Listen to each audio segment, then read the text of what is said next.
Greetings, everyone, and thank you so much for joining us today. My name is Cheryl Jennison DeProsa, and I'm joined by my friend and colleague Gino Sigismondi. And today, Gino is going to be taking us through microphone selection and placement for houses of worship. But before we get into that, just a few items of housekeeping.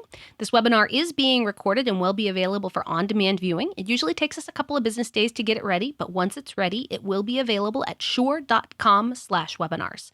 And that's a great website to go to see all of our upcoming webinar events, and we have a couple more coming up in the near future. And it's also a great place to see all of our past webinar archives. So there's a lot of great subjects covered there across a lot of great audio topics. So feel free to go to shure.com/webinars and see all of our great content there. Second of all, as we go through the session today, if you have any questions, please feel free to type them in the question pane. If you're joining us through the web application and you can't find the question pane, just look for the little question mark icon and you should be able to access it through there. If you're using the GoToWebinar app or app on your desktop, you should look for a dark gray toolbox with an orange box with an arrow in it. Click on that orange box with the arrow and you can access the questions there. Please ask any questions that come up, but be advised that we will hold on those questions until the end of the session. And then just one last note, as you may notice from our webcams, we are not coming to you from our usual controlled environments. Most Shure associates are working from home right now due to the current pandemic. So please be patient with us. If we run into any audio or technical or connectivity issues, we'll work through those as best as we can, but we are not coming to you from our usual controlled environments, so please be patient. All right, I think that wraps up all of the housekeeping. Let's get into the learning. Take it away, Gino.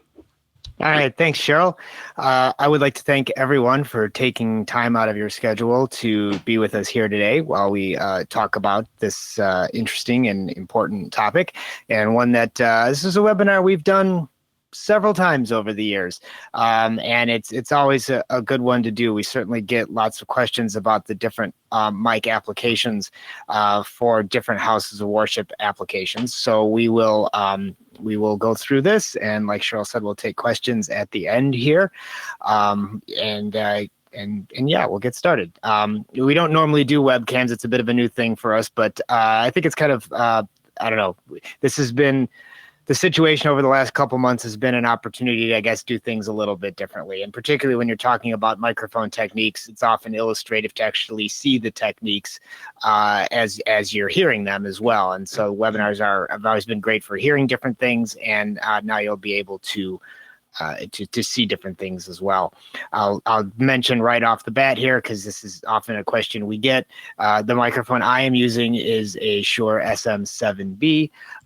Which is proven to be a very popular microphone for broadcast, podcast type applications. It just has that sound that people like. So if you were wondering, that's what this is here. And Cheryl, I see you turned your webcam back on. Do you want to tell everyone what you're using? Yes, I'm using the KSM8, which is a great vocal performance microphone and also has been working really well for conferencing and webinar applications. So.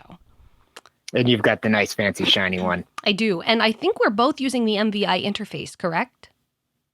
I'm actually very old school. I'm using the X2U, which is still available, but is a slightly older USB interface. The MVI is nice because it also works with your mobile devices too, like iPhones, if you happen to like to record on those.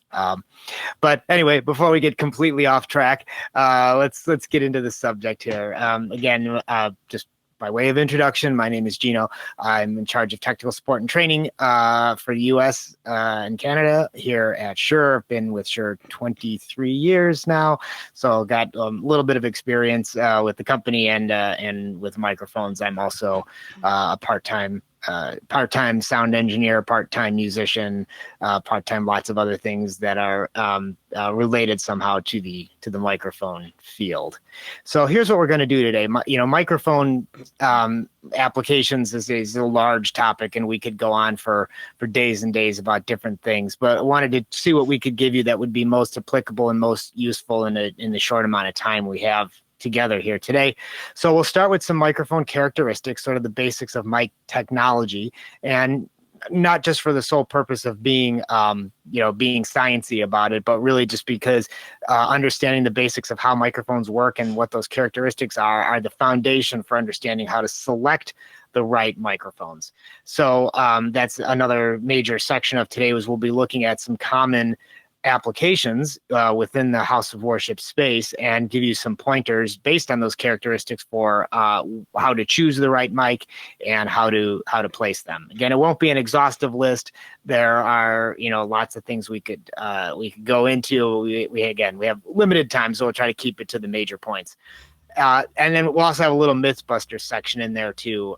In the audio world, there tends to be a lot of myths about microphones in particular and how they work and what they can and can't do and how to best use them. So we're kind of hit a few of the major myths in there.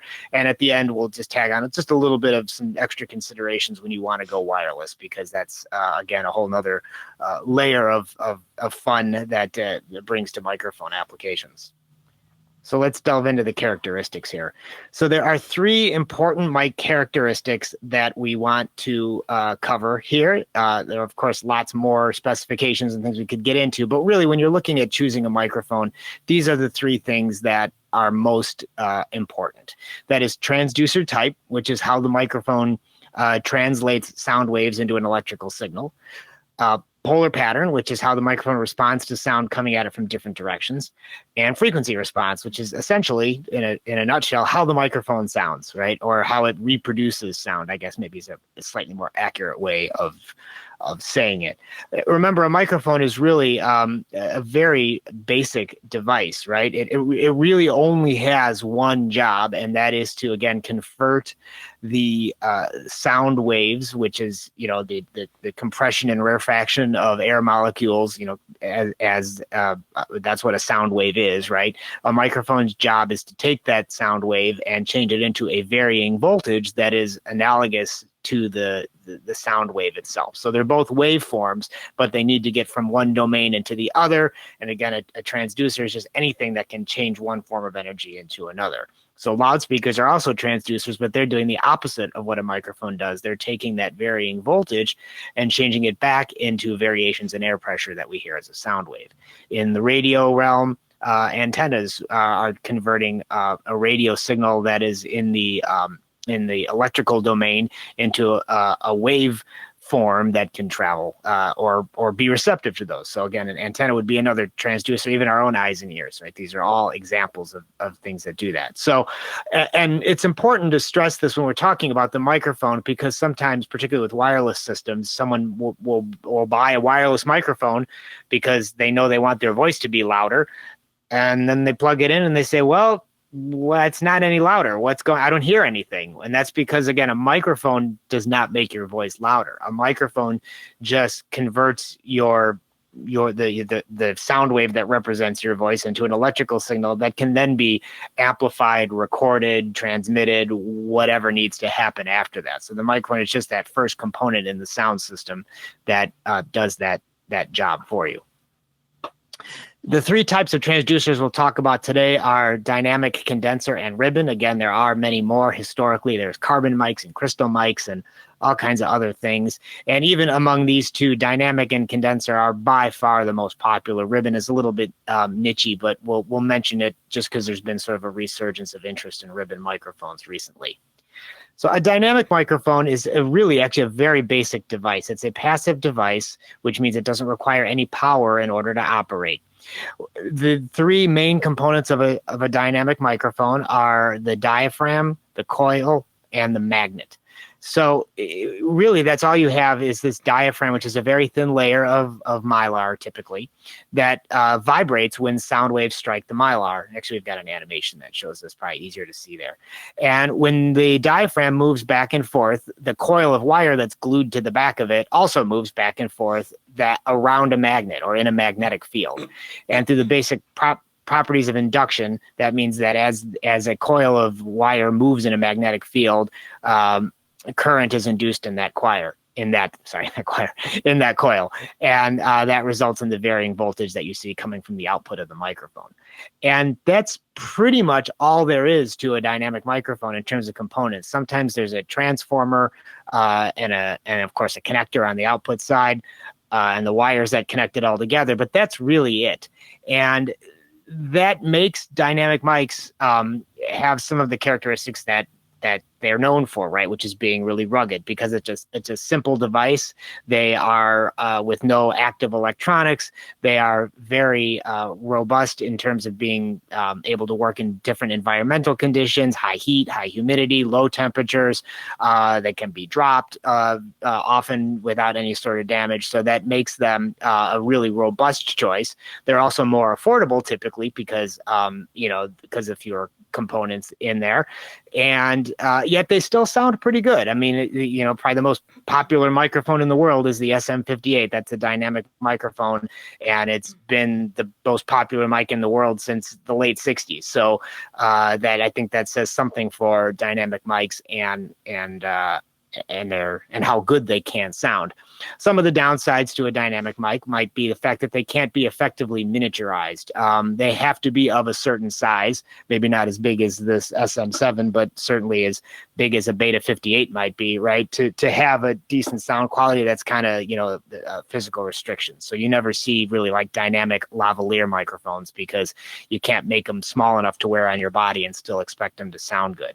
And there's a limitation to the frequency response, which we haven't gotten to yet. But when we talk about the sound quality of a mic, again, some dynamic mics do sound really, really good, but they typically don't sound as good or can't sound quite as good as some condenser models do. And we'll talk about why that is when we get to condenser microphones themselves. So there are some limitations there. But again, in terms of the balance of affordability, ruggedness, and sound quality, you really can't go wrong with most dynamic microphones. Condenser microphone is a little bit more of a complicated device. You still have a diaphragm, of course, which is still mylar, often a metal layered, usually gold layered mylar. So it has a metal component to it, again, very, very, very thin layer. But instead of having a coil of wire and a magnet, you have an electrically charged backplate that is behind the diaphragm and some spacers to maintain a tiny air gap in there, essentially forming what is like a miniature capacitor. And as the sound waves strike the diaphragm, essentially what you're doing is changing the spacing of that air gap. And in an electric field like that created by that backplate, you end up with, again, the varying voltage that is the output of signal of the microphone.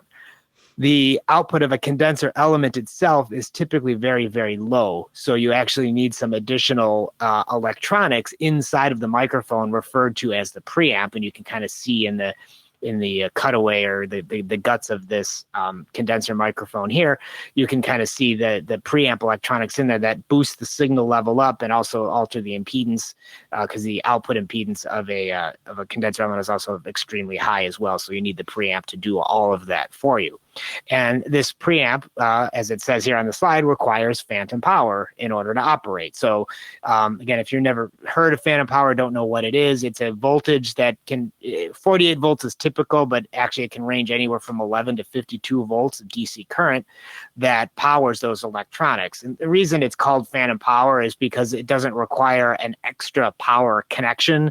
It's not something separate you plug into the microphone. It just shows up on the mic inputs that of your mixer that you're plugged into, or your interface, or whatever is the next device. So it's phantom because you don't have a dedicated line for it, but it's there. On most mixers, it's switchable. You can turn it on or off, but that's a very common phone call that we get here in the applications engineering team at Shure is someone maybe they had an SM58 dynamic mic. It was working great, but they decided they wanted to upgrade to a nice condenser gooseneck mic for their podium. They plug it in. They don't hear anything. Why is this mic not working? Typically, it's just because phantom power hasn't been turned on at the mixer. Some mixers, in fact, a lot of the more affordable mixers only have one global switch that will turn phantom power on for all of your inputs.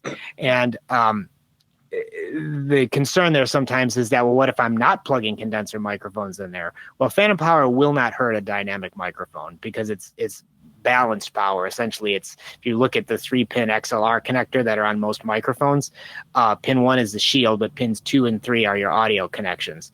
And phantom power is equal on both pins 2 and 3, which means that when that voltage hits the dynamic microphone, no current flows, so it doesn't hurt the microphone in any way. So you don't have to be concerned about that. But anyway, what's good about condenser microphones? Well, because you don't have that big mass hanging off the diaphragm like you do in a dynamic microphone. And I mean, a coil of wire might not seem that like that much mass, but to a sound wave, which is relatively low energy, that's a significant amount of weight that it adds to the diaphragm. That limits what's called the transient response of the microphone, which is how quickly the mic element responds to sound waves coming at it. So here, what you're looking at is a spark gap captured on an oscilloscope from the output of both a condenser and a dynamic microphone. And the thing to really notice is that, again, the condenser, you can see that the spark, it gets to its peak voltage faster than the dynamic does, because again, it takes more effort, I guess, for that dynamic element to get moving because of that coil of wire. And then also it takes a lot longer for it to slow down again, right? You've kind of got this ripple on the output side here that colors the initial frequency response. And that's why a dynamic mic doesn't necessarily sound as good as a condenser microphone. So condenser mics can be engineered to give you full range frequency response, right? 20 hertz to 20,000 hertz, which is the full range of human hearing, which a dynamic microphone can't do. And it's also flatter as well, which gives you a more natural frequency response, much more natural than you can get with the dynamic microphone as well. They're also more sensitive, again, because that less mass allows the microphone to be used for quieter sound sources and often at a somewhat greater distance, again, because that microphone is more sensitive. And they can be effectively miniaturized. So you can make a condenser microphone very small. Think of some of the theatrical lavaliers that are, small as a match head, right? Those are always condenser microphones because they can still maintain their excellent sound quality when they are that small. Downsides, well, they're a little bit more sensitive. They do have those additional electronics in there that require power, could make them slightly more environmentally sensitive. Although I will say that a common myth, getting ahead of ourselves into Mythbusters about condenser mics, is that, well, they're too delicate to use on stage. You don't want to drop them. Most modern condenser microphones, particularly ones from Shure, are engineered to the same quality standards as our dynamic mics. So many of ours are designed to be used in extremely harsh environments. So I wouldn't get overly concerned about that. They do tend to be somewhat more expensive than dynamic microphones as well. That's just something to think about. And they have that issue of needing power. Ribbon mics, just real quick here, are actually just another form of a dynamic microphone, except instead of having a coil of wire hanging off of the diaphragm is metal, right? It's a corrugated piece of typically some sort of aluminum or a metal aluminum layered mylar or something like that, right? And so when the sound wave strikes the element, the whole thing vibrates back and forth inside of a U-shaped magnet, and you get that varying voltage, again, through the properties of induction. Ribbon mics just have a really kind of unique sound characteristic to them that's often described as warm or dark. They can tame kind of the harshness of a particular sound very well. Not a lot of applications in live, which is sort of what we're talking about here today. So I'm not going to spend too much time on that, but if anyone has any specific questions about ribbon microphones, we can come back to that. So when we talk about how microphones pick up sound, that's where we get into what's called the polar pattern, right? And the polar pattern can be basically broken down into two different categories: omnidirectional microphones and unidirectional microphones, of which there are several different types. Now, an omnidirectional microphone is called that because it can pick up sound from all directions, as illustrated by the globe you see on the left there. So that means it doesn't matter which way you point the microphone, it will always pick up sound just about equally as well. Now, there are some good things about that, which means for people with sloppy mic technique, you can just kind of, hold the mic sort of generally within the, range of your mouth, and it'll pick you up, and you can hold it upside down. But the downside is that it picks up everything. So particularly if you've got a lot of microphones on a stage, maybe it's a loud stage, that omnidirectional microphone will pick up everything. And that can be problematic. Also, omnidirectional mics tend to be a little more subject to feedback as well. And we'll talk about why that is later when we have a little Mythbuster section on feedback. But just know that omnidirectional mics are more susceptible than mics with some sort of a directional pattern to them. The unidirectional microphones, like the cardioid pattern you see on the right there, are very typical of like an SM58 or even this SM7 that I'm using. And the SM7 cardioid pattern is very consistent when you're directly in front of the microphone, or 0 degrees if you're looking at the graph version there. And you can see as you start to move off to the side, the response of the mic starts to drop. And that's what I can kind of do here. So now I've kind of moved to that 30-degree position, and you can already hear that the level has dropped. And if I go 60 degrees, it's even further off. And if I get all the way down to 90 degrees, I'm, probably about at least maybe 6 to 10 dB down here. Probably, yeah, closer to 6, right? So again, you can really hear that difference in pickup from the microphone as you move around. And I can't really do it too well with this microphone. That in the back of it, right? You probably couldn't hear me too much. And that's because that would be that dead spot of the microphone, or 180 degrees off axis. You're probably close to 25 dB down there. It's not null. It's not like there's absolutely no pickup, but there's very little pickup. So that raises an important point about microphones, which is, when you're using it, people often want to know how far away you can get from the microphone, but it's also a matter of keeping it in front of your mouth. With a cardioid mic, you've got a little bit of room to move around here, but you can very quickly lose it as you get off to the side, right? Something that will just, reinforce over and over and over again is the best sound, the best performance you'll get out of a microphone is when you're close to it, right? And it doesn't mean you need to be right on top of it like this, but you typically want to be within 6 to 12 inches of a microphone to get the best sound out of it. And we'll talk a little bit more about why that is in the Mythbusters section. But again, there are some other types of patterns here. So you can also go to a supercardioid pattern microphone. Now I'm going to very quickly do a plug and unplug here so I can show you what a supercardioid microphone sounds like. 1 second.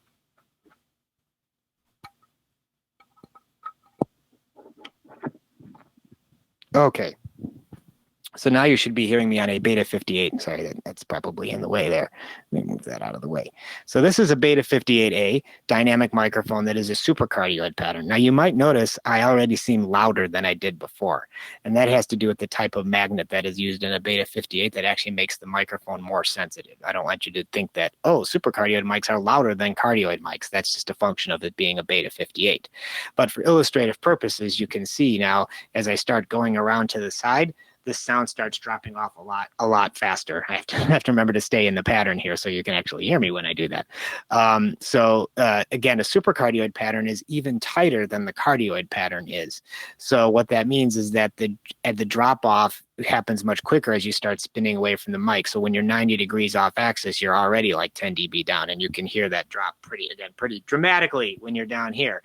But something of interest with the supercardioid pattern is you'll note that instead of having its angle of greatest rejection being 180 degrees behind the microphone, it's actually, there's sort of two lobes that are right at some slight angles off from the back.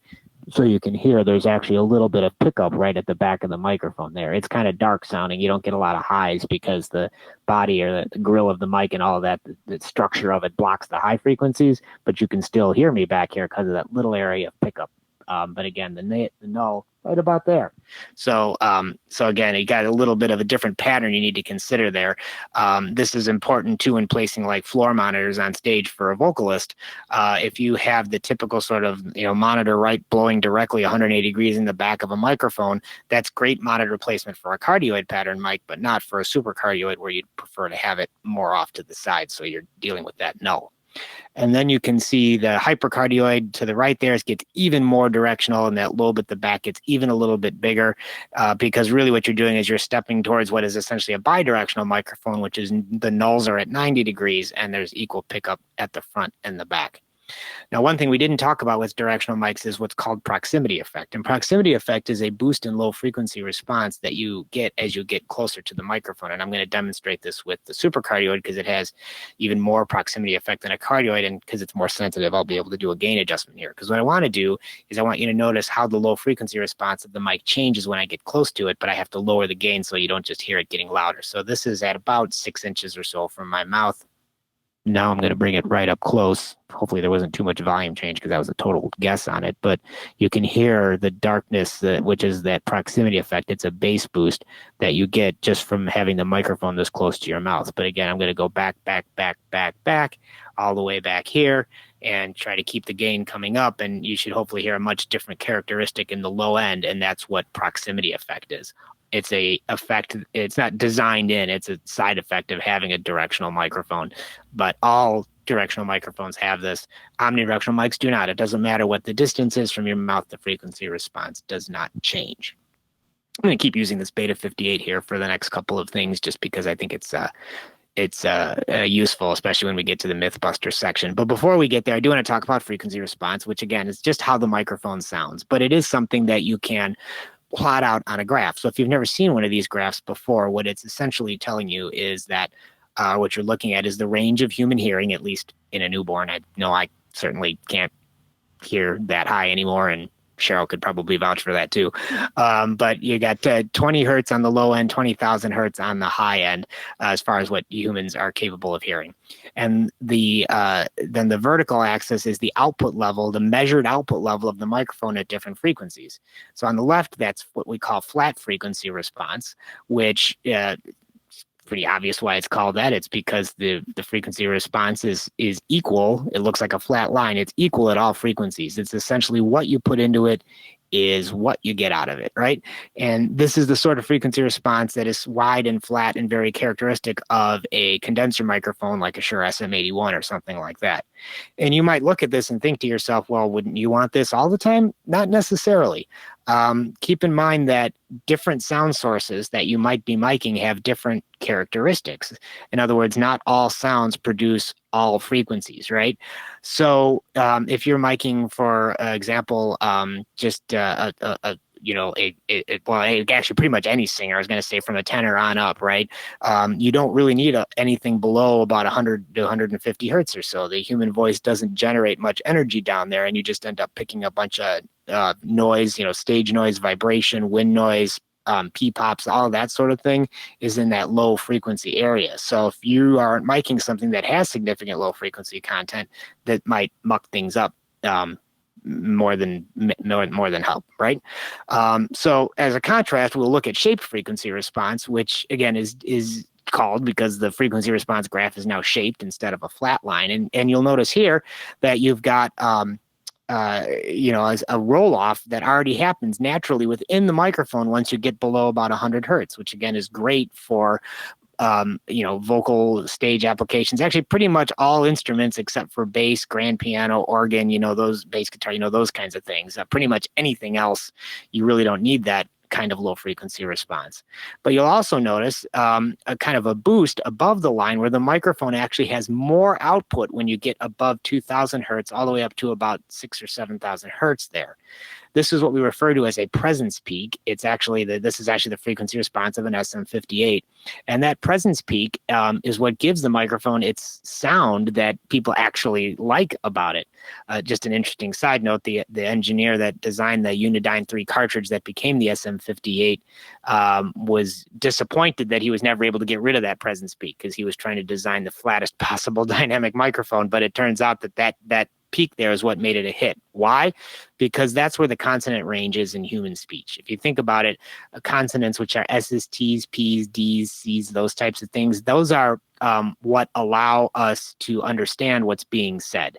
And if the goal of a microphone, particularly in a house of worship application, is to make sure that the message is heard, anything that boosts that consonant range and helps with that articulation is particularly in a louder environment what helps it cut through. So the SM58 became a big hit with rock bands in the 60s because concerts got louder and louder, and that presence peak helped the sound of the vocal cut through. So we actually like that peak there because it helps where that's where the resonance in the ear canal is around 4K, right? Because that is where the intelligibility that allows us to communicate is. Vowels actually don't matter. That's why when you whisper, you can understand what people are saying, because vowels are when you whisper, you're essentially just not creating vowel sounds, you're only creating consonant sounds. And then again, there's a dip above 10K, which is also good because again, most frequencies above 10,000 hertz, if you do reproduce those, they might sound a little bit more natural, a little bit more real, but they offer nothing in terms of intelligibility, right? So in terms of just being able to understand or get a real full character of what's happening, you don't necessarily need those. But again, for studio, for recording applications, for higher end things, it might be useful to have those there. ultimately what you want to do is match what you are the frequency response to the sound of what you're picking up. And so this kind of gets into what I was talking about earlier, right, where if you look at different frequency response of different types of musical instruments, you can see that not many of them have fundamentals that go much below 130 hertz, right? You've kind of got, cellos, bass drums, maybe a tenor sax might get down there. Of course, organs and pianos are very full range, right? Condenser mics might be a good choice for those.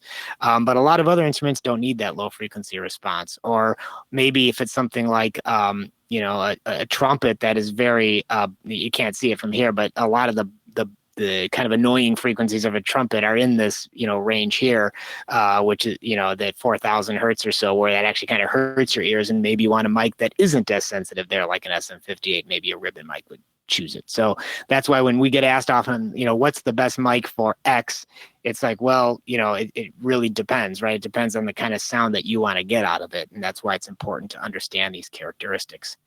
The last thing, just real quick here, that we want to mention is, again, the electrical output of the microphone. It's just important to understand that you want to plug mic outputs into mic inputs and line outputs into line inputs, and not mix those two up, right? If a microphone is meant to go to a microphone input that has enough gain to bring it up, right, to bring the signal up to something usable. If you end up using plugging a microphone into a line level input, you won't get nearly enough signal to barely even hear the microphone at all. Vice versa, if something you're using has a line output, you don't want to use the line output into a mic input, because that will distort it, right? So the chart on the right is basically just kind of giving you an idea of the different signal levels in dB of like a dynamic mic versus a condenser mic, the KSM44A, versus a mixer, which would be, 0 would be considered line level output. And then these are all just levels that are below that, right?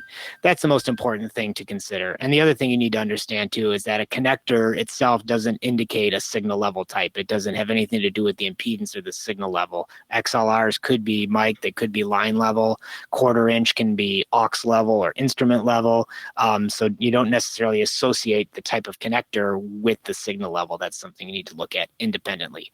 Luckily, most modern equipment, mic mixers and things you can buy are kind of already designed with these basic use cases in mind, so you typically don't have to worry about it too much. But if you're starting to do things like trying to connect your mixer to a home stereo system, or your wireless mic to a home stereo system, or trying to plug a mic into a guitar amp, that's where these things kind of get a little bit weird. But for most part, mic output to mic input, you'll be good, as we were supposed to discuss on this slide, so I'll keep going.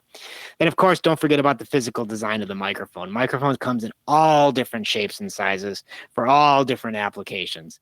Handheld, lavalier, headset, side address, end address. There's endless physical variations. And there's no right answers. There's just pros and cons to each, which we'll discuss when we get into the application section. But first, a little bit of myth busting.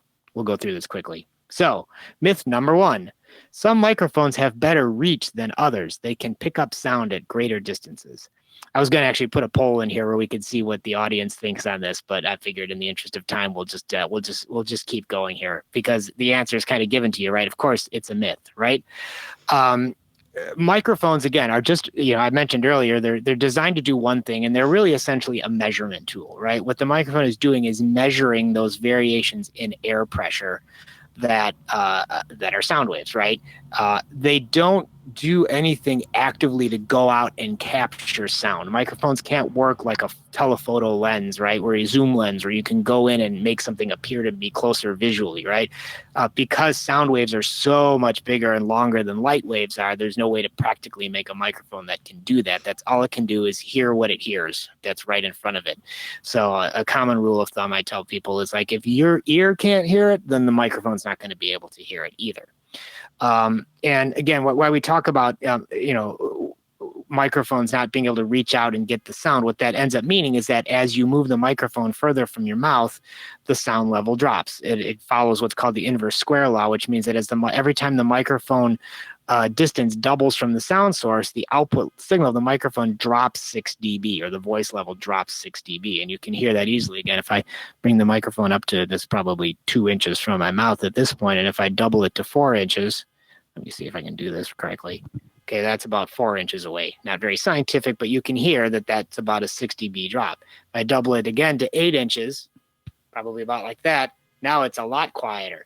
And if I go back here, it's way down. Now I could try and compensate for that with gain on my mixer, but the reason you might not want to do that is if you're in a noisy environment, you're just going to end up picking up more of that noise.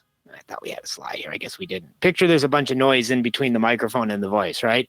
And you end up hearing a lot of that. I guess I can illustrate that even just by snapping next to the microphone. Here, you can probably hear the snapping, but you can hear my voice pretty loud. But if I do this, now the snapping is much louder than my voice, right? So if that's any sound that is in between you and the mic, or even just ambient sound in the room, the further the mic is away from your mouth, the more you have to add at the mixer, which is the more of everything else you're going to pick up.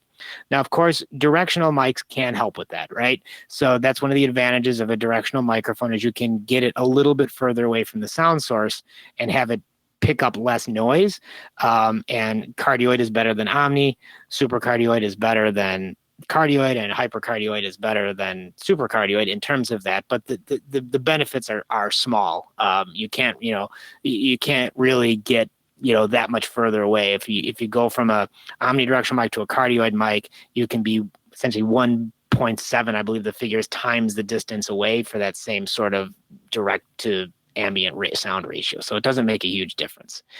The other reason to stay close to the microphone instead of having the microphone further away to try and reach out sound is because you can get something that's called comb filtering from reflections. So particularly, this is important to keep in mind when the mic is on a podium. If it's too far from your mouth, you actually end up getting multiple paths from your voice going to the microphone, right? So the mic signal goes directly goes directly into the microphone, but it also bounces off the podium or maybe an altar, and that arrives out of phase with the original signal, and the frequency response ends up looking like a comb, like you see on the right side here. That's why it's called comb filtering, and that just sounds really bad. It's a very hollow kind of sound that's just really not pleasing. So you want to, again, avoid that by keeping the mic closer to your mouth. Myth number 2, our pastor moves around at the podium, so we decided putting more mics on the podium will give us better coverage. Again, this is a definite no-no because, again, comb filtering, right? If you have 2 microphones picking up the same sound source at different distances, when those 2 mic signals are combined back again at the mixer, you get this comb filtering. So that's why you really don't want to have multiple microphones there. If you have a problem with someone who wanders or has poor mic technique, and they do this sort of a thing a lot as they're walking around, right? There are 2 solutions. One, you can use 2 microphones, but then you want to use them with what's called an automatic mixer, which is a mixer that can actually is smart enough to know to only turn on 1 microphone per sound source. So if it determines that 2 mics are picking up the same person talking, it only turns on one of the mics. And if that person wanders closer to the second mic that's off, it'll just seamlessly, without anybody even being aware of it, switch to the other microphone. So you get the benefits of a greater area of coverage from multiple mics, but you don't have to worry about these comb filtering issues. The other solution, of course, is a wireless head-worn mic or lavalier mic, because then the person can walk wherever they want. The microphone placement stays consistent.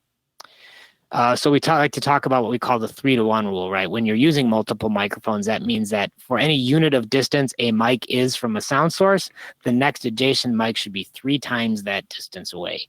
So in the case of a choir application here, where's a very common application for more than 1 mic. If we have 1 mic 3 feet away out in front of the choir, the other mic should be 9 feet apart from that initial microphone, and that will prevent you from getting comb filtering on your choir mics. We'll talk more about choir miking in a minute. And myth number 3, if you're having feedback problems, you need to get a different microphone. Of course, that's not true. The microphone often gets blamed for being the cause of feedback, but it's not. Microphones in and of themselves are not responsible for feedback. Feedback is a loop that occurs when sound that gets picked up by the microphone comes back out through the loudspeaker and gets picked up by the microphone again. That's what causes that squealing, howling, annoying sound that we think of as feedback, right? And yes, of course, if you unplug the microphone, the feedback stops. But if you unplug the speaker, the feedback stops too. So that's what we mean about saying that it's not, just the microphone's fault. What the best way to avoid feedback is microphone technique or mic placement. So let's look at the steps here, right?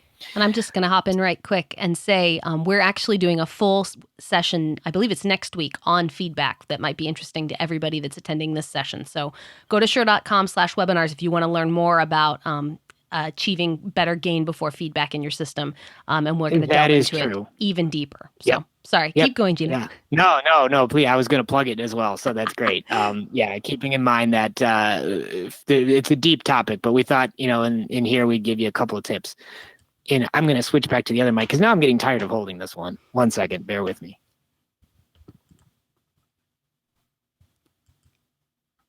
Yeah, and like I said, if you want to attend that deeper dive, visit shure.com/webinars. Just another plug while Gino switches mics. Okay, I'm back. There we go. With my SM7, which I love. Okay, here we go. All right. So, all right, here we go. So, again, we can't beat on this topic enough, right? Move the microphone closer to the talker, right? If you are getting too much feedback, that is the cheapest and easiest way to eliminate feedback is just get people to move the microphone closer to their mouth. The other way, of course, is you can move the loudspeakers closer to the listener, because the closer the loudspeaker is to the listener, the less you have to turn it up, but that's often not practical and or possible. Keeping the number of open microphones to a minimum always helps. Don't turn on all the mics all the time. Just only turn on the ones that need to be on, and that will help your gain before feedback. Keep the loudspeaker as far from the mic as possible. And again, then we get to using directional mics, right? And directional loudspeakers, of course. That is a benefit. As I mentioned, cardioid mics are less susceptible to feedback than omnidirectional are. And then equalization or automatic feedback reducers, which are other devices you can get, DSPs, that will help with that. But you should always try all of those other things first. In other words, this is meant to be an ordered list of things you should do when trying to maximize your gain before feedback. Don't just necessarily reach for the EQ right away, or don't just think like, oh, I'm getting feedback. I want to get one of those mics that doesn't have any feedback in it. There really isn't such a thing. So that's kind of your list there. And again, we will go very deeply into that next week. Okay, let's get into the meat of the matter. Right now, we're just going to plow through a list of applications and talk about the types of mics that are good for those, starting with the Lectern and or podium application, right, which is probably the most common microphone application in houses of worship, maybe next to the wireless lavalier microphone. But this has the distinct advantage of being cheaper than a wireless microphone. Anytime you add wireless components, you're certainly driving up the cost. So I always... And I'm sure our sales department would hate me saying this, but if you don't need to be wireless, then don't buy a wireless.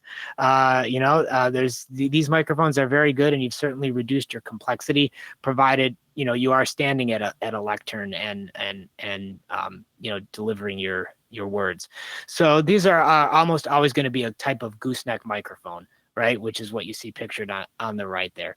These are typically condenser microphones, which are useful because they're smaller, right? I mean, yeah, we've seen people put SM58s on big honking goosenecks and bolt that down to a podium, but it's not very pretty, right? So these microphones are much less obtrusive, and the fact that they're a condenser means you can make them smaller and still have them sound good. They are typically unidirectional, and that's an important, I guess, kind of side note here. Again, when you have the issue of the sort of wandering pastor that doesn't stay in front of the microphone, you'll often get, I'll often hear from people, we should use an omnidirectional microphone instead because our pastor wanders a lot. Well, that's not going to help you. Remember, the only difference between a cardioid and an omnidirectional microphone is the fact that the omnidirectional mic picks up 360 degrees around the microphone. But if you wander off to the side like that, it doesn't really help you. You're still getting quieter because you're moving too far away from the microphone. So unless your pastor wanders to the other side of the lectern and speaks into the back of the microphone, going to an omnidirectional mic, it doesn't really help there. But you would certainly want to stay away from a supercardioid pattern, right? A supercardioid pattern gooseneck mic is often not the best choice because, again, any sort of movement to the left or the right can cause a massive drop-off in signal. So cardioid tends to be the way you want to go there. Again, that shaped response is useful because it helps helps with the articulation and gets rid of low frequencies that you don't necessarily need. So that's typical sort of reasoning you would go with those sorts of microphones for that application. It also mentions that mic placement, again, about, you kind of want to be about a foot away from the mouth. You want to try to avoid going any further than that, simply because, the signal levels gets lower, gets weaker, and you open up more problems with feedback and ambient noise when you go too far away. Aimed towards the mouth, of course. And this is kind of an interesting one. A few inches off center. A lot of people don't realize that. And I should have had a gooseneck mic, a condenser particularly, to illustrate this. But if you want to avoid that P popping, the T's going through the system, people often, again, think that, oh, maybe I just need to put a bigger windscreen on the microphone. But the best thing to do is actually put the mic aiming towards the side of your mouth, right? And that is because the breath blast that caused that boom or that P pop, it's a blast of air that goes straight out of your mouth. So when the mic is right in front of your mouth and you probably can't hear that too much, especially over a webinar with the codecs and everything. But to minimize it, if you go here, you get far less of it, right? So you do, I always cringe when I ever see anybody step up to a podium and they grab the gooseneck mic and put it right directly in front of their lips. It's typically not what you want to do. You definitely want to have it off center a little bit. And again, general tips, one mic on at a time. Again, the gooseneck mic is nice because it minimizes those reflections, right? If you have the mic too low, too close to the podium, too likely that you'll get reflections. Pop filters are always a good idea, and a shock mount, of course, especially if you've got someone that likes to bang on the lectern a lot. Now, in an altar application, which is typically lower, different sight lines, you often don't want a gooseneck microphone sticking up off the top of that. It's pretty unsightly, kind of ruins the whole aesthetic, I think. And that's where you might get into more of what's called a boundary or surface mount microphone, which are small flat microphones that are actually just lay right directly on top of the surface where you put the microphone. And there's a couple advantages to that besides just the visual one, but also from a sound perspective, you don't have to worry about that reflective comb filtering because now the microphone is on the surface. So the direct sound waves from your mouth getting to the microphone arrive at the same time as the reflection would happen right at that boundary, right? So there is no comb filtering that happens with boundary mics. So they are definitely a great choice when you need something to kind of stay out of the way. Again, condenser mics, of course, because you need that sensitivity and that small size, and cardioid is, again, the way to go. Omni doesn't really help you here. And here's just kind of some sort of basics of how to place one of those microphones. What is interesting is you do typically need to place them a little further away from the edge of the surface because you'll notice that cardioid pattern, if you look at the side view, is only about 60 degrees above the surface. So if you put it too close to the talker or too close to the edge of where the person is standing at the altar, they'll end up talking over the microphone. So you have to be far enough away so that you're within that 60-degree sort of vertical acceptance angle there. The other real danger of altar mics is, boundary mics, is they can be covered, right? So you want to make sure you don't put anything down on top of that microphone that will block the sound from getting to it. And also surface noise as well, again, because it's on the surface. If you end up tapping things or just kind of hitting things, pounding on the surface, the microphone will be more likely to pick that up. So definitely watch out for that when you're using these. A little bit of just awareness that, hey, there's a microphone here. Watch out for it can go a long way. Now, of course, as I mentioned earlier, lavalier microphones are very popular. And you actually, I would say you probably rarely find someone that is willing to just stand there at the podium and not move around ever, right? And if you don't want to have a handheld that you're holding and you want to have your hands free, there are two options, the lavalier microphone or the headset microphone. Typically condenser mics in either of these applications because you want something that is small enough to be able to stay in place and not be visually obtrusive. In this application, omnidirectional is typically recommended because now you don't have to worry as much about where specifically you place the microphone or which way it's pointing. The lavalier mic will pick up from any direction, right? And you don't have proximity effect, which is important because when the microphone is right on your chest, there's a lot of resonance there, and that proximity effect of a cardioid mic directly in your chest can give it a too boomy of a quality that obscures the intelligibility. And also there's minimal wind noise and breath noise artifacts from that. However, you might choose a unidirectional mic if feedback is a problem. If your sound system setup is in such a way that it's a noisy environment and there's a lot of reflectivity and a lot of that feedback occurring, then you might choose to go with a unidirectional lavalier microphone instead. Typical rule of thumb for placing a lavalier mic is about 8 inches below your mouth. And what I like to do is, kind of do this with my thumb and forefinger, put my thumb under my chin and go, the lavalier microphone goes there. That's typically a good way to think about it. Again, remember, if you're using a unidirectional mic, you have to verify that it is pointed in the correct direction, up at the mouth and not off to the side. Pop filters are essential, particularly with unidirectional types that tend to be a little more sensitive to that. You really want to have that windscreen on there. Also make sure you're kind of clipping the cabling so that it's not, loose or might get tugged or something like that, or just unsightly. And of course, if you are using Lectern mics, remember, we want to avoid that comb filtering of multiple mics. So if someone steps up to the podium, make sure you mute one or the other. It doesn't really matter which one, but you don't want to have a lavalier mic and a Lectern mic active for the same talker at the same time. Head-worn mics, again, obviously what they are, right? Again, tiny condenser mics, typically omnidirectional. And in this case, the gain before feedback is even less of a problem because the microphone is right there up at the corner of your mouth where you would like it to be, right? There are dual types, single ear types, depending on aesthetically what you like. I feel like the dual ear types are a little more secure, but the single ear types are definitely much lower profile.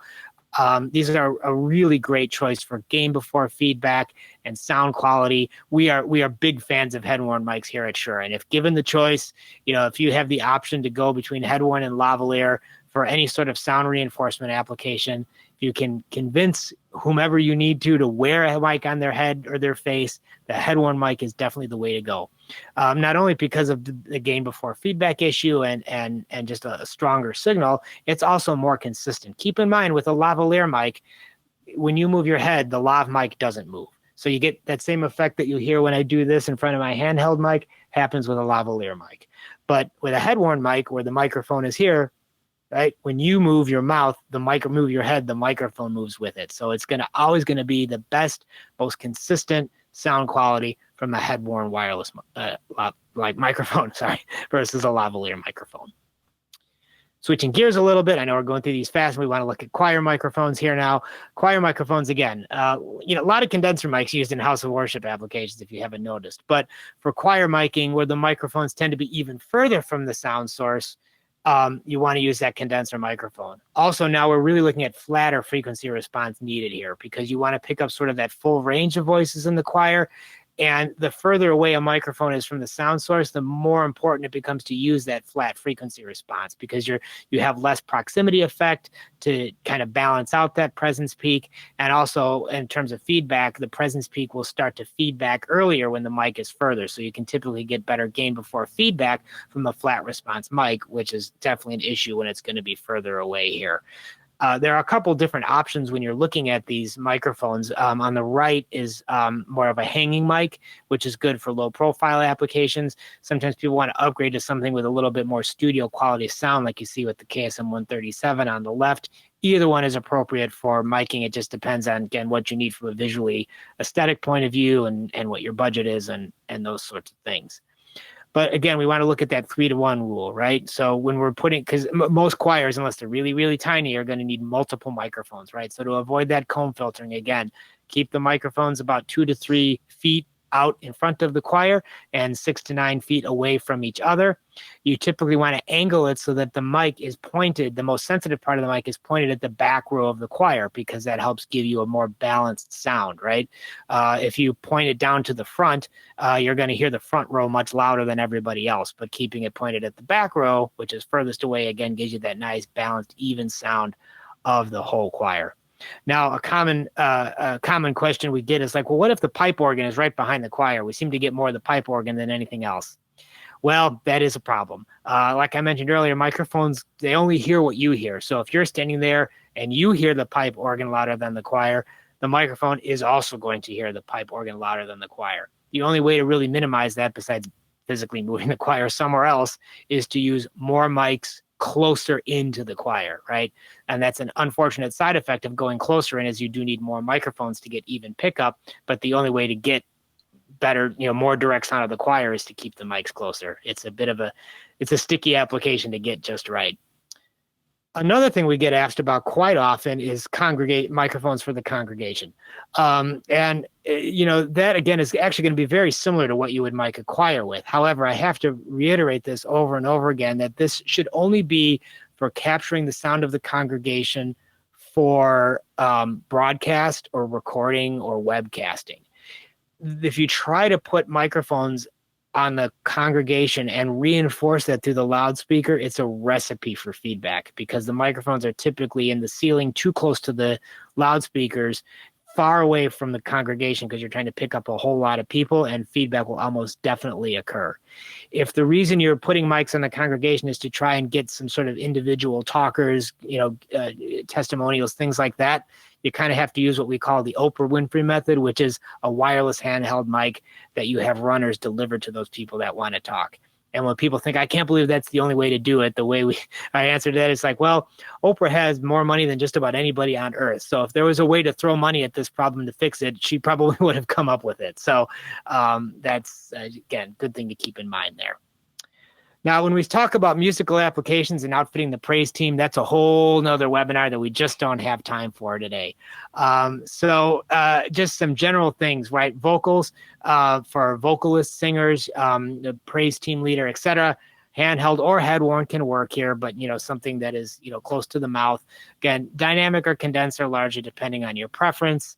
Unidirectional, that sort of a thing. Good shock mount when you have a handheld, so you don't hear that handling noise.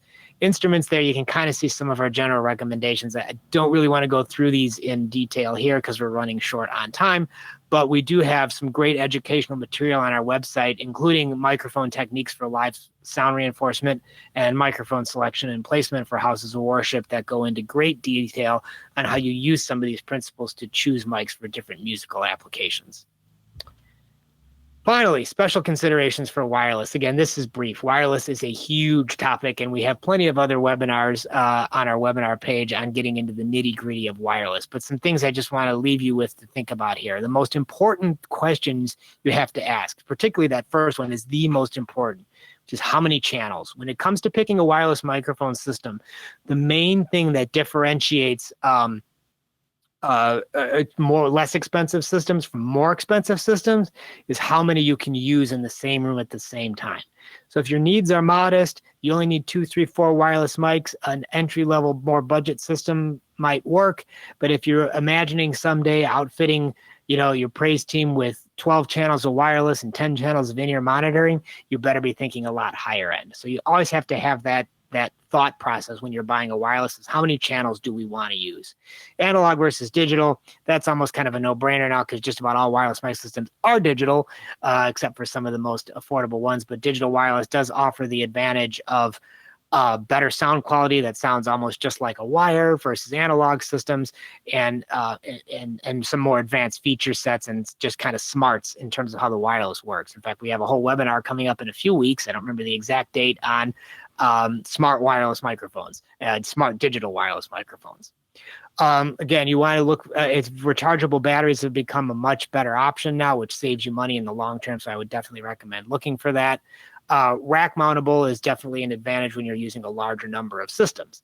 And that is because of this. Our tips for improved wireless microphones operation. Whenever you're using more than 2 receivers, sorry, I skipped the first one, position antennas for best line of sight, right? That's really, really critical. You want to have your antennas in the same room up high so that you can see them. You don't want to have 300 or 400 or 1,000 bodies in between you and the antennas. So get those antennas up in the air, get them line of sight.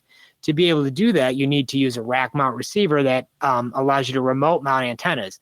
And if you have any more than 2 receivers, you want to use antenna distribution that allows those receivers to share one pair of antennas. So you don't have a whole forest of antennas sticking up in the air, but just 2 antennas that are shared. Sorry, I'm suppressing a sneeze. Also, you want to scan for best frequencies. I knew that sneeze was going to come out sooner or later. Most modern wireless receivers have the ability to identify a best frequency for you. Again, common troubleshooting call we get from someone who bought a wireless mic. They plugged it in, turned it on, and they're getting dropouts. The number one cause of dropouts in a wireless mic is interference. the best way to make sure you aren't getting interference is just use the receiver to scan for you. And then if you're using multiple systems, you need to take the extra step of ensuring that your frequencies are compatible with one another. And again, that's, you look up our webinars on frequency compatibility, it's a whole thing, but it's just something to be aware of. Picking frequencies for your wireless is not a random hunt and peck, let's try these and see if it works. It actually needs to be actively coordinated. A lot of our smarter, newer systems can take care of that for you, but you definitely want to be aware of that. And then, of course, make sure you always have fresh or charged batteries. And we highly recommend locking transmitters during use so that they don't accidentally get turned off. And then guess what? No audio. So that was a lot of information I tried to cram in there. Cheryl, I know we said we were going to knock off at noon, but it's noon now, and I would feel bad not taking some questions. So if there are any questions, let's take a few of those now. If there's some good ones in there. I actually do not have any questions. You covered it all, Whoa. apparently. But if there is a question that you had that you didn't get a chance to ask, or that pops up in your head later, or you're feeling type shy, feel free to send that in to us. Gino's got a great team of guys and gals that can help you out with most any of your audio questions, and you can easily get in touch with them and open up a support ticket by going to shure.com/contact. And you can fill out the form and go from there. And it looks like we do have a question that just popped in. What is an example of an application that would want to use a super or hypercardioid or bidirectional mic? Good question. So in a live sound reinforcement application, which is mostly what we're talking about here, bidirectional is probably not going to get really used. But the reason, again, there's multiple reasons you might go to the hypercardioid or supercardioid versus a standard cardioid.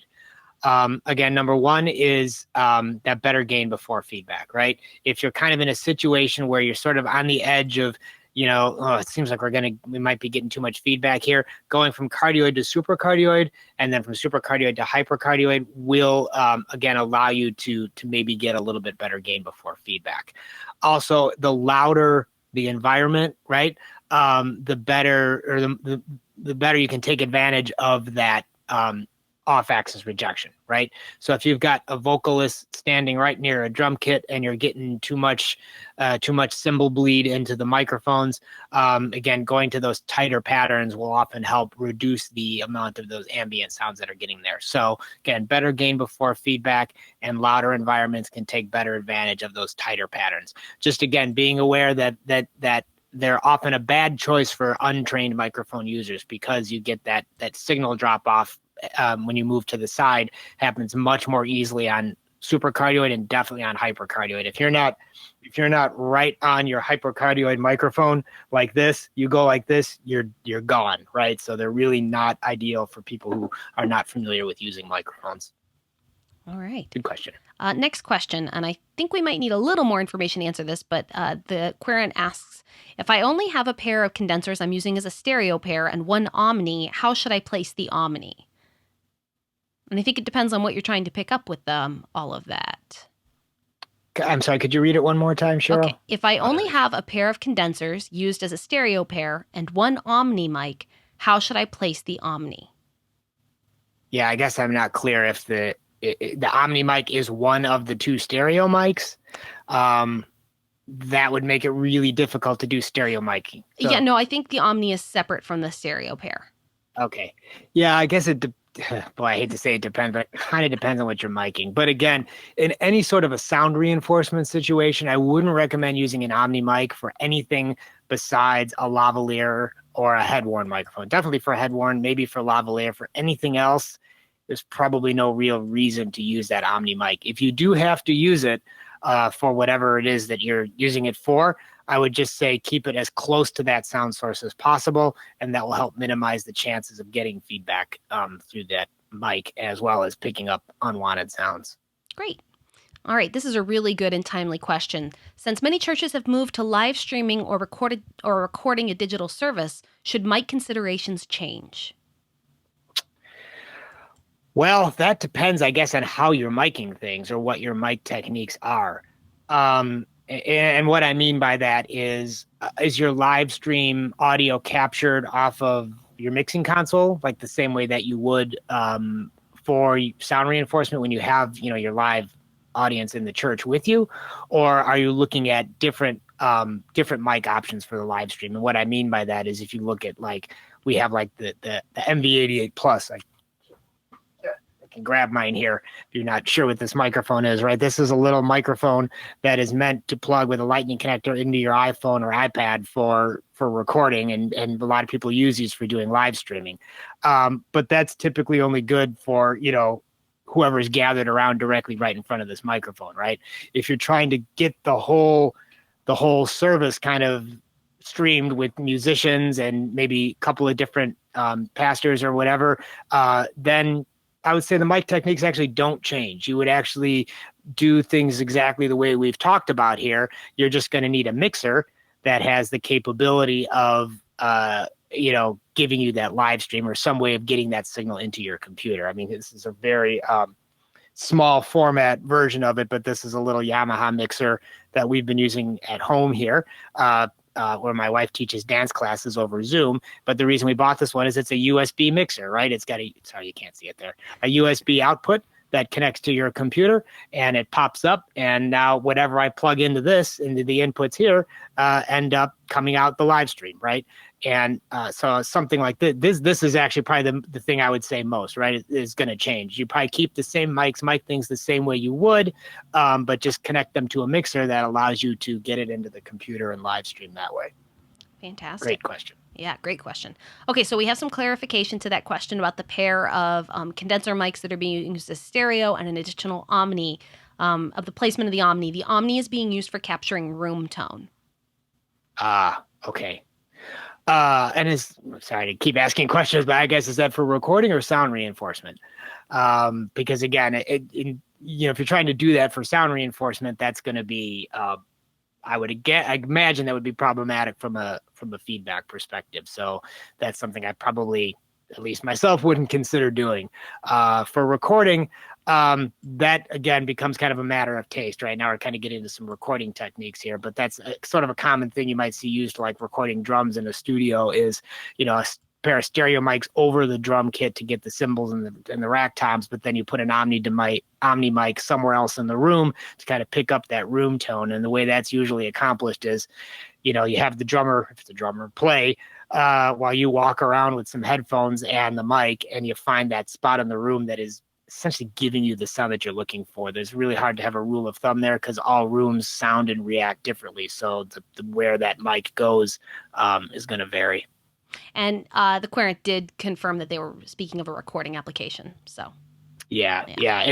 There's really not a rule of thumb. It's gonna depend on what sounds best for that particular room and sound source. Okay. This next one's an interesting question. How much is it necessary to use the same kind of brand and model of wireless microphones for the different kind received? Is it an effect on sound quality? So quite really about mixing and matching different brands or different kinds of wireless microphones. I believe so, yeah. In terms of sound quality, that's not really something I would worry about there. If you like the sounds of the mics, they're going to be fine, even if they're from different manufacturers. Where it gets complicated is the frequency coordination aspect of it. The more that you can keep all of your wireless mics the same, not only the same brand, but even the same model, right? Like if it was Shure, and you had a couple of QLXD and you wanted to buy more wireless mics, I would say just keep buying more QLXD because it's going to simplify the ability to make them all work together from a frequency perspective. As soon as even within the Shure brand, if you mix some QLXD and some SLX, you have to now, bust out Wireless Workbench and do a kind of a custom frequency coordination. And then if you start using other brands on top of that, then it gets even more complicated. And it's not that it's not doable. This kind of thing is done all the time, but it's how much complexity do you want to deal with? Great. All right. Somebody said something about the bidirectional when we were discussing polar patterns and bidirectional. They mentioned that bidirectional will be good for allowing mid-side recording for live. So just a comment there. Correct. Yes. Live recording. Yeah. Bidirectional and a cardioid, mid-side stereo. Yeah. Thanks. Okay. And then this question, I think the question is what is the one that was used for live streaming? I think maybe speaking to the MV88 Plus. That was our MV88 Plus video kit. Yes. Yeah. So if you're running and gunning and trying to get a quick stream, it's a great way to get that going. All right. I think that wraps up most of our questions. If you have any other questions that we missed for some reason or that, like I said, pop up in your head, please visit shure.com/contact and fill out the form there to open up a ticket with our support team. We want to thank you so much for joining us. We hope to see you next week on our feedback webinar, and we will see you on the next one. Have a great day, everybody. Take care.